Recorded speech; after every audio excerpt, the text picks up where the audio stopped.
Hi everyone, good morning. আমি fresh হয়ে গেছি আর সকাল সকাল বৃষ্টিও শুরু হয়ে গেছে। কাল রাত থেকে একরকমভাবে বৃষ্টি পড়ছে, বৃষ্টির কারণে গাছটাও নয়ে গেছে।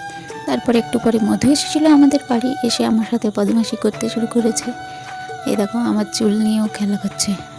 তারপর আমার একমাত্র স্টুডেন্ট এসেছে পড়তে। ও পড়ে কম, আমার পেশেন্স লেভেল চেক করে বেশি।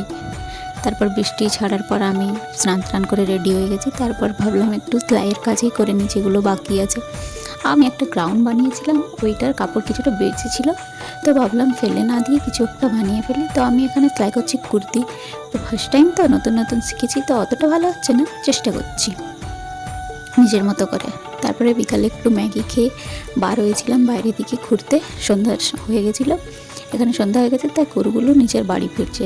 আর বৃষ্টির কারণে পুকুরও গিয়েছে ভরে, চাঁদ মামা উঠে গেছে। চলো তাহলে আজকের মতো বাই।